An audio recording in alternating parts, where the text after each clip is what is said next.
Good morning, dear students. Welcome to once again our English class. Okay, I hope you all are fit and fine at your home. So, dear students, in previous period we have talked about the concrete noun and the abstract noun. Okay, so now let's talk about the possessive noun, that is the use of apostrophe. Yes. Okay, dear students. So let's see. We use the apostrophe to show who owns what. We have already learned the using of an apostrophe to show that something belongs to someone. कोई चीज़ किसकी हुई है ये दर्शाने के लिए हम apostrophe yes का प्रयोग करते हैं. ओके, एक्चुअली apostrophe yes जब हम लगाते हैं तो वो चीज़ उस व्यक्ति की हो जाती है. सिंगुलर नाउन के अंत में हम एपोस्ट्रोफी यस का प्रयोग करते हैं. Okay, when we add an apostrophe yes to a noun और a common noun it is called the possessive form. Apostrophe S लगाने से वो पॉजेसिव फॉर्म उसका कहलाता है. फॉर एग्जाम्पल आप यहाँ पर देखेंगे ओके पॉजेसिव फॉर्म को, तो हमने मायास बुक है ना. सो मायास बुक, माया इस नाउन में हमने एपोस्ट्रोफी यस लगाया है और वो उसका बन गया है पॉजेसिव नाउन. इसी प्रकार से अगर किसी का नाम होगा जैसे रोहित है, सो रोहित्स, अगर रोहित के बाद में हम एपोस्ट्रोफी यस लगा देंगे रोहित्स कार, सो रोहित की कार कहलाएगी. उसी प्रकार से ग्रैंडमा, ग्रैंडमास नीटिंग नीडल्स, तो ग्रैंडमा की नीडल्स ऐसा कहलाएगा. ओके, तो इस प्रकार से हम पॉजेसिव फॉर्म एपोस्ट्रोफी यस लगाकर करते हैं. सो पॉजेसिव फॉर्म ये लिविंग थिंग्स के लिए एपोस्ट्रोफी यस का प्रयोग करते हैं मित्रों. लेकिन अगर यदि if the non living things, with the non-living things we do not use an apostrophe. Non living things के साथ में हम apostrophe यस का प्रयोग नहीं करते. अगर किसी नॉन लिविंग थिंग्स की कोई चीज़ है और उसका पॉजेसिव फॉर्म करना है तो हम उसे चेयर्स लेग्स नहीं कहते. फॉर एग्जांपल कि कुर्सी के पैर, तो हम चेयर्स लेग्स नहीं कहेंगे, तो उसकी जगह हम कहेंगे leg of the chair. In the same way अगर हमें कहने हैं कि हवाई जहाज़ के पंखे, तो हम उसको एरोप्लेन्स विंग्स नहीं कहेंगे, तो हमें कहना पड़ेगा wings of the aeroplane. Okay, also अब देखते हैं कि formation of possessive form by adding apostrophe yes कैसे होता है और क्या क्या इसके रूल है. सो प्लीज़ पेज नंबर 27 पर हम देखेंगे from the lesson mysterious Zeta bat.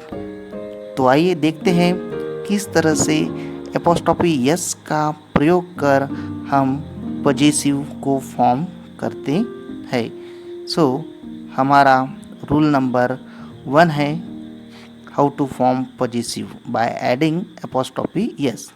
So dear students, we add apostrophe yes to a noun that is a person or an animal. Okay, singular noun है और वो person है या animal है, तो उसके नाम के अंत के शब्द के साथ हम अपोस्ट्रोफी यस लगाएंगे तो उसका पॉजेसिव फॉर्म हो जाएगा. For example the boys shoes, the rabbits s. Okay, number 2 we use apostrophe s to irregular plurals. मतलब जो अनियमित अनेकवचन है उनके साथ में भी हम एपोस्ट्रोफी यस का प्रयोग करते हैं. For example the childrens uniform, the gentlemans hats, the womens handbags. Okay, ये प्लूरल है. उसी प्रकार से we use apostrophe s after the last name of something belongs.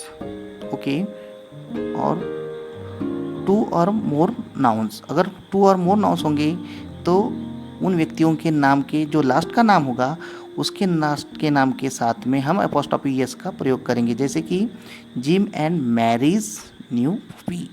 Okay, Hari, Mita and Neha's parents are my parents friends. So हमने यहाँ पे नेहा ये last number का है, तो लास्ट नंबर के व्यक्ति के नाम के साथ में हम एपोस्ट्रोफी यस का प्रयोग करते हैं।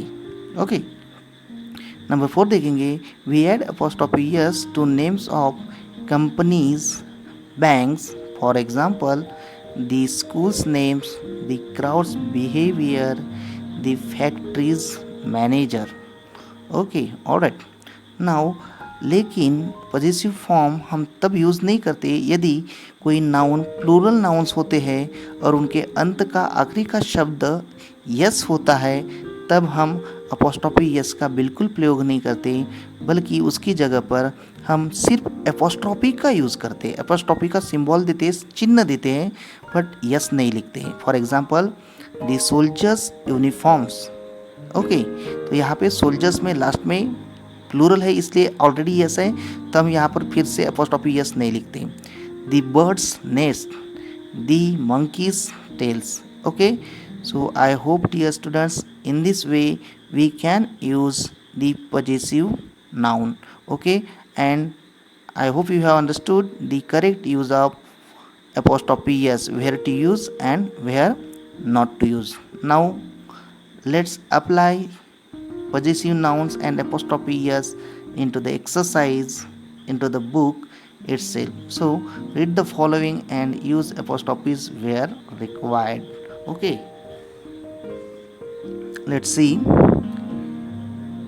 The poppies were really beautiful. Mary and Minnie's mother decided to cut, so Mary and niece. Okay, so apostrophe, Minnie's mother decided to cut a few of them and put them in her favorite vase near her daughters. देखिए यहाँ पर daughters है. Okay, daughters photograph. So again here we will use apostrophe. Alright, now let's see the second. The gentlemen's hats and coats were taken by the girls standing at the door of the restaurant. Gentlemen's plural, irregular plural के साथ में हम apostrophe yes लगाते हैं. So the gentlemen's hats and coats. Number 3, the officers were worried because of the security guard's absence. Officers is plural, but so it's a common plural है, इसमें apostrophe की जरूरत नहीं है. हाँ, guards absence, किसके absence में? guards. So here we will put apostrophe. Okay, because apostrophe yes का यूज होगा. Then number 4, let's read it. The city's drains are full of water. Okay, कहाँ के drains full of water? So cities, शहरों के. Okay, so city is the noun and apostrophe is, it is possessive form, cities. Okay, they are clogged due to the number of plastic bags people have thrown into them. Number 5, Tina, Mara and Danny's grandparents have come to visit them. Okay, Tina, Myra and Danny. So जब ऐसी नाम की list हो तो हम last के नाम के साथ में एपोस्ट्रोफी यस का प्रयोग करते हैं. तो हमने यहाँ पर यूज़ किया Danny's grand parents. Grand parents is already plural. Okay, so dear students, in this way we have used the possessive form of the noun. I hope you have understood the correct use of apostrophe yes.